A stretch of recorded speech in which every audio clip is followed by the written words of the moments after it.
Welcome back to the Contrarian, everybody. I hope you're all doing well. I want to make a video today talking, of course, about the market's reaction to the elections last night.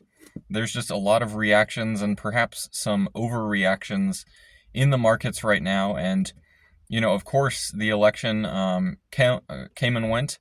It was a very, I would say anticipated election for sure. I think that's the correct word to use. I think there was a lot of nervousness going into it, just in terms of what would we see, after the election. Would it be very close? Would it be contested? What would be kind of the dynamic after the election was over? And I think a lot of that spilled over from 2020, just the abnormality that election was. But, actually it went pretty much as I thought it would yesterday, with Trump winning a second term and with the Republicans looking like at this point gaining both the House and the Senate, or keeping the House and gaining the Senate. So it looks like it was kind of what I expected. I don't know if that's what the polls were necessarily expecting, but that just seemed to be what my gut feeling led me to believe, mainly based on the prediction markets and just other things out there. Overall, I would say just lack of enthusiasm with the Harris campaign, and just you could say the general malaise of the last 4 years in the economy. Even though it's been numerically a fairly strong economy with low unemployment and growing GDP and things like that, you can't ignore the fact that just the degree to which inflation has beaten down so much of the middle class and definitely the lower class demographics of people, that it was pretty clear that there would be a reckoning with the current administration when it came to that.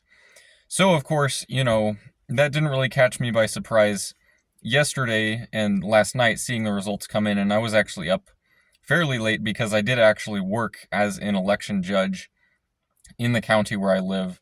And so I was up fairly late, much later than I normally am. And then I got up early as well to, just see the results of the election, keeping track of that. And, of course, the markets by then had really started reacting to the results of the election. And, there's just a lot to get into there because, of course, you have the Trump-related assets, you could call it that, with like Tesla stock and Bitcoin, other things like that are very much so tied with Trump. Of course, his Truth Social stock were up fairly dramatically, as soon as he was declared the winner. And today they kept going higher as well. But you also had things like treasury bonds sell off very dramatically as yields spiked. You had the dollar spike relative to other currencies. You had actually all the major stock market indices rally very dramatically, especially small caps. You had financials rally very strongly. Of course, you had gold and silver sell off very strongly. So there was just a lot going on in the markets. Generally speaking, you could pick pretty much any asset class, and it was either up or down very dramatically. And it's almost like, everyone was kind of waiting for this day to happen, and then, depending on one outcome or the other, they would then, execute whatever trades or, positioning they were thinking of doing. It almost felt like something like that occurred, where you either had very algorithmic type of selling or buying taking place. It didn't really feel like there was much reasoning behind it per se. And what I mean by that is, with something like treasury bonds especially, I felt like that was probably the biggest overreaction that we saw, just given the fact that, under a Trump presidency, yeah, we are probably going to continue to see high deficits and deficit spending and things like that. Under Harris, maybe it would have been about the same, actually. Of course, she would have spent it on a lot of other things. And I think Trump, in the long term, is going to try to prioritize growing the American economy and, of course, cutting regulations, which Harris really never would have been able to do. But Trump, I think he has a much better team behind him this time, especially with guys like Elon Musk, potentially even Ron Paul, with the whole government efficiency kind of agenda, actually focusing on real regulation cutting. You could actually see some very material kind of growth and stimulated just economic activity as a result of eliminating a lot of unnecessary regulations that just don't need to be there and are kind of holding everything back. Um, so, in light of all of that, it's a little confusing why treasury bonds would be, selling off and the yields spiking so much, because that's obviously signaling that investors believe that inflation's going to pick back up and, they need to get out of bonds because the yields on bonds aren't actually that good compared with where they think inflation is going. So, that I would say is probably the biggest overreaction I saw in the market. And gold potentially, gold and silver sold off. I think that was, in a way, just some selling that took place as a result of people being very heavily just using gold as a hedge type of position because, of course, if the election had been contested, if there'd been another January 6th type of event, maybe gold would have rallied in some kind of uncertainty type of scenario like that.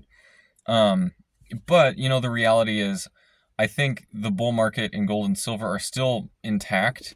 I'm not worried about that. I've actually been kind of made more optimistic, I would say, in the last day, just seeing kind of this final sell off and how pessimistic everyone has gotten again in the precious metal space. I think that's kind of reset the sentiment and set the table well for the upcoming bull rally in the metals. The reality is, I mean, deficit spending and the fiscal situation that the United States is in is nothing that can be fixed quickly. And, I think gold and silver kind of picked up on that well in the last year and was rallying well as a result. So, just the election, even as, the headlines change very quickly, it's going to take a really long time for the actual fiscal situation of the US to change. And so I'm still optimistic on gold and silver long term. I'm actually really optimistic as well on treasury bonds. I think this could mark the, kind of second peak as it is of treasury yields. I know that the 10-year peaked around 5%, maybe 6 or 8 months ago. It then dropped pretty dramatically to about 375, 380. If I remember correctly, I might be slightly off there. But then, recently the 10-year is back up to around 4.5%. So almost back up to where it was.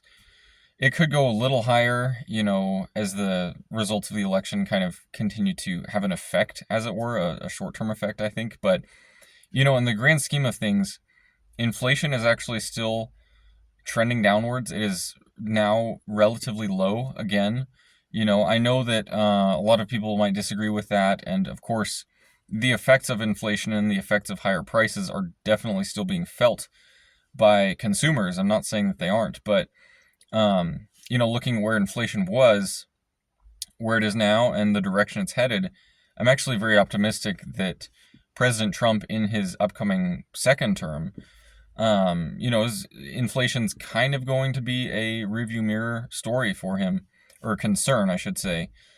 He won't maybe have to worry about it as much, especially given the fact that he will be more friendly to energy producers and developers and everything like that. So, of course, kind of the main driver behind the inflationary cycle in 2022 and up until recently was energy. And I think that'll be kind of the major point of attack and the kind of quickest thing that Trump can do to lower inflation even more is going to be freeing up American domestic energy producers and developers. And, it's really the Harris-Biden administration that's gone after those so aggressively, that spiked oil, in conjunction with Ukraine and Russia and everything. And the oil market's very, long term in its projections, anywhere from 2 to 4 months even. It's anticipating upcoming supply and demand adjustments. And so I actually think as a result of the election, oil could actually correct, significantly lower even before Trump gets into office, just because the market will probably begin to anticipate just kind of the immediate, probably executive orders Trump will do of cutting regulations, freeing up the energy industry. And so, therefore, the market's going to think, okay, there's going to be an increased supply in energy, probably demand will stay about the same, assuming that geopolitical tensions, kind of remain neutral. Therefore, you know, we're going to anticipate lower oil prices coming up. So, I think that'll probably be the soonest kind of longer term effects we see as a result of the election. Of course, the stock market rallying so aggressively, I have some mixed thoughts on that. Of course, small caps, I think, are kind of, you could say, undervalued comparatively speaking to pretty much all other assets. So that didn't really surprise me. I think that's kind of a safe, longer term bet to say that small caps are going to keep rallying from here. I think the rest of the stock market probably will continue to rally as well from here. Maybe not as aggressively as small caps, but probably fairly strongly as well. And the only reason I say that is I actually think if Harris had won, probably the results, the reactions in the market would look a little different. Of course, oil wouldn't sell off; it would rally from here, and Bitcoin, of course. But everything else, I think it wouldn't be entirely different. In other words, I think the stock market, generally speaking, would have rallied as well if Harris had been declared the winner. And I say that because, she would have continued the Biden Harris administration type of policies in which we've seen a lot of deficit spending. And I think you would have seen probably big tech and, big companies, generally speaking, rally a lot more than small caps had she been the winner. But almost kind of the degree to which everyone was waiting for the election to happen. And now that it's over, they're like, okay, we can, just get back in the market as usual.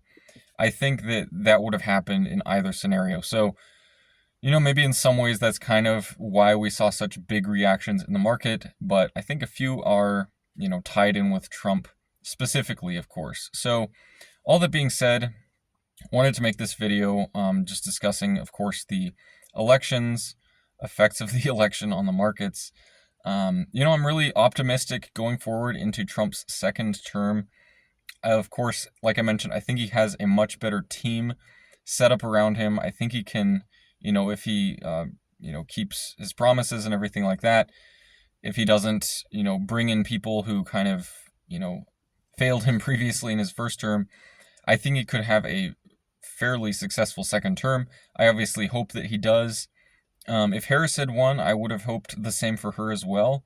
Although I think with Trump and especially the team he has around him now with J.D. Vance, Elon Musk, RFK Jr., it's a whole laundry list of very high-profile names who have accomplished quite a bit and who I think all genuinely want the best for the United States. They don't have kind of, mixed interests of sorts.